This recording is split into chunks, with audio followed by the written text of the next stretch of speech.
I have never believed in ghosts. Not really. I have heard stories, who has not?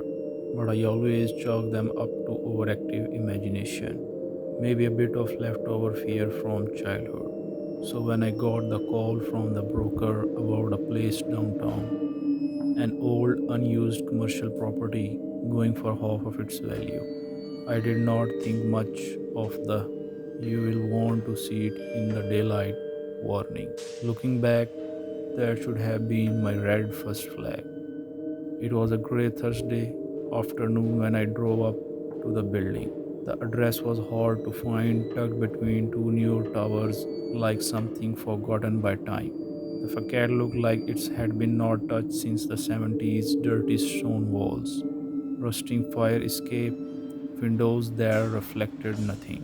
The broker was a wiry guy in his late 50s. He barely got out of his car, just handed me keys and mumbled, "It's unlocked. I will wait here, you can see yourself around." I remember frowning, "Are not you coming in?" He shook his head and said something like, "I am coming after you.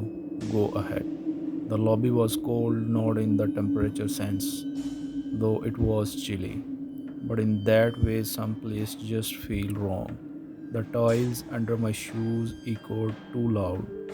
The air felt thick, like the wall were pressing inward. Still, I told myself it was just age, neglect, maybe mold. I pushed deeper in. The place had 4 floors. I planned to turn the second and third into open workspace. Maybe covered the top into a meeting lounge, but something about that second floor, it was too quiet. No dust motes, no rats, nothing, like it was preserved. And that's when I heard it, a sound like dragging slow across the ceiling above me. I froze, my heart knocking against my ribs like it wanted out. I looked up, half expecting to see some animal or maybe old pipes shifting, but there was nothing, just a flickering light and a shadow, not shaped like anything I could explain. It did not move like a shadow should. I should have left them, but curiosity is a stupid thing. I climbed to the third floor. The air was heavier there, literally hard to breathe, like standing in a room that had been open in years, full of dust and grief. Every wall seemed too tall. I swear the corners bent slightly when I looked at them. The paint was peeled in long, almost claw like strips. Then the light buzzed, every single one at once, buzzed and then flicked in a rhythm, not random. Tap, tap, tap, tap, tap, like something was making footsteps from inside the wall. I wanted to run, God, I want to run, but I could not move. Something had taken hold of my spine like invisible fingers running down my back. The silence was screaming, then I saw it. Not clearly, but in the gloss of the old exit door across the hall, I saw my reflection. But it was not quite right. My head was tilted, jaw slightly unhinged, and someone was standing just behind me. No eyes, no face, just back, and tall and watching. Its head nearly touched the ceiling. I turned, nothing.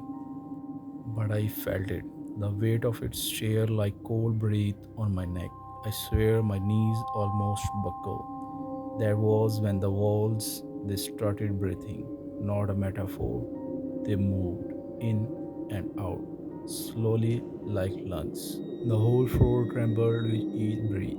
The sound of bones shifting echoed through the vents. I ran.